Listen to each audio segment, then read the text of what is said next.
আমাদের ক্যামেরা মুখোমুখি হলো প্রিয়াঙ্গু পাণ্ডে, কাকিনাড়া জ্যোতি ফাউন্ডেশনের কর্ণধার এবং তিনি আরেক ধারে বিজেপির শীর্ষস্থানীয় কর্মীদের মধ্যে একজন। পশ্চিমবঙ্গের মানুষ অনেক সচেতন হয়েছে। 14,000 মার্জিন ছিল আগের ভোটে, এবার জিতবে 1 লক্ষেরও বেশি ব্যবধানে অর্জুন সিং। মন্ত্রী পার্থ ভৌমিক কোনো দিন আসেনি, এমনকি কেউ তার মোবাইল নাম্বারটাও জানে না। সন্দেশখালিতে ছোট শাহজাহান ধরা পড়েছে, বড় শাহজাহান তো অন্য কেউ। এভাবেই বারবার তৃণমূল এবং শাসকের বিরুদ্ধে আক্রমণ আনলে প্রিয়াঙ্গু পাণ্ডে। সম্প্রতি হাইকোর্টের রায় নিয়েও তিনি কি জানালেন, দেখে নিন এক নজরে। 2024-এর লোকসভা নির্বাচন এবং তাকে কেন্দ্র করে আবার অর্জুন সিং যেখানে আপনারা ছিলেন ঠিক সেই জায়গা থেকে কতটুকু এগিয়ে আপনারা? এই বোধহয় আমার মনে হচ্ছে সারা বাংলা জুড়ে পশ্চিমবঙ্গের মানুষ ভারতীয় জনতা পার্টির উপরে বিশ্বাস রেখে আরো দ্রুত গতিতে এগিয়ে পড়েছে। বিগত যদি ইলেকশনের ব্যাপারটা আপনি দেখেন তাহলে এখানে আমাদের 14,000 মার্জিন ছিল, এবার 1 লক্ষ প্লাস মার্জিন হচ্ছে। ভারতীয় জনতা পার্টি ব্যারাকপুরের প্রার্থী অর্জুন সিং এখান থেকে 1 লক্ষ থেকে বেশি ভোটে জিতবে। একদিকে পার্থ ভৌমিক, অন্যদিকে দেবদূত ঘোষ এবং অর্জুন দা, ভোট কাটাকাটি খুবই হতো। দেখুন, কোনো ভোট কাটাকাটি ব্যাপার নেই। এখানকার যিনি মূল সত্তাধারী দল থেকে দাঁড়িয়েছেন তৃণমূল কংগ্রেসের প্রার্থী, শুধু নামের জন্য মন্ত্রী আছেন, চাটুকারিতা করার জন্য ওনার নামটা প্রসিদ্ধ হয়েছে। রাজা কাছে গিয়ে সারাদিন দরবারি করেন, সাধারণ মানুষের সঙ্গে কোনোদিন দেখাই করেনি, সাধারণ মানুষের কোনো কথাই বলেন না। উনি যেখানকার এমএলএ সেখানে দুজনকে রেখে দিয়েছে, সেই দুজনই কথা বলে সাধারণ মানুষের সঙ্গে।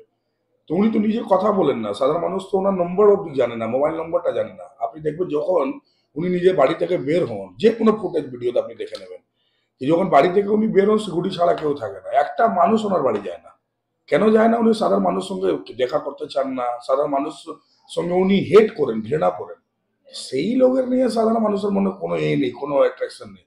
তারপরে সন্দেশখালী রকমের যে ঘটনাটা উনি করিয়েছেন, বড় শেখ শাহজাহান তো উনি, ছোট শেখ শাহজাহান ওখানে ধরা পড়লো।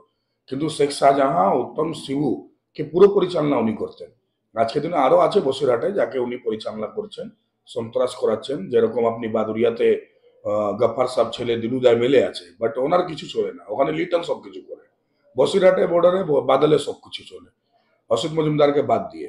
তো এবার কথা হচ্ছে উনি সব জায়গায় এইগুলো কিছু কিছু পকেট বসিয়ে দিয়েছেন, যেখান থেকে শুধু তলা তুলেন, আপনি যা করার আছে করুন। তো সন্দেশখালী যে ঘটনাটা ঘটালেন, পুরোপুরি মা বোনদের যা শোষণ হলো, এটা তো সারা ভারতবর্ষের মানুষ দেখেছে। এই পৃথিবীতে এইরকম ঘটনা হতে পারে কোনোদিন কেউ ভাবিনি। আর সেই সঙ্গে তো মেন সন্দেহ উনি আছে, তাহলে ওনাকে মানুষ আর কিভাবে দেখবে? আর থাকলো ব্যাপার অন্য দলের, অন্য দলের তো আর কিছু এখানে নেই বলে কোনো। একটা সময় যুবকদের এবং যুবতীদের জন্য আপনি যথেষ্ট কাজের প্রতি লড়াই করেছেন, কিন্তু আজকে যে দুর্নীতি 26,000-এর, এদের দায়টা কে নেবে? এবং আপনি এদের পুরোপুরি দায়িত্ব রাজ্য সরকার হচ্ছে। দেখুন, বারে বার হাইকোর্ট বলেছে যে আপনি যে পরীক্ষাতে লোকজনকে পাস করিয়ে চাকরি দিয়েছেন, সে পুরো ডিটেলটা আপনি আমাদের কাছে জমা করুন। যেটা ঠিক থাকবে সেটা ঠিক, যেটা ভুল থাকবে তাকে আমরা বাতিল করবো, ইয়া যা করবো সেটা ডিসিশন কোর্টের ডিসিশন হবে। কিন্তু রাজ্য সরকার কোনো ভাবে সেই ওএমআর সিট থেকে নিয়ে কোনো ডকুমেন্টস দিতে চাইনি। আমার কথা হচ্ছে, যদি কোর্ট চাইছিল তাহলে দিতে কিসের অসুবিধা? যদি আপনি সৎ আছেন, যদি আপনি ভুল করেননি, তাহলে আপনাকে দিতে অসুবিধা কি ছিল? আজকে রাজ্য সরকারের জন্য কয়েক হাজার ছাত্র এরকম হতে পারে যে ছাত্রটা অরিজিনাল পাস করেছে পরীক্ষা, কিন্তু তার জীবন সাথেও এই রাজ্য সরকার খেলা করলো।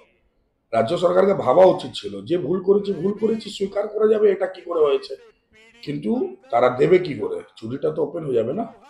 তাই জন্য সব আমার সিটটা এখান থেকে মুর্শিদাবাদ নিয়ে তো কোনো জায়গায় মালদা নিয়ে সব পুড়িয়ে দিয়েছে, শেষ করে দিয়েছে। 2019-এ 18টা ছিল, 2024-এ কটা হচ্ছে?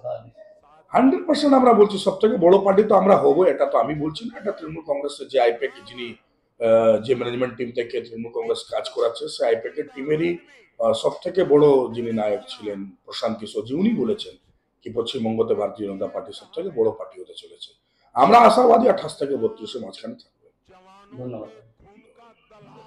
ওখানে জয়েনিং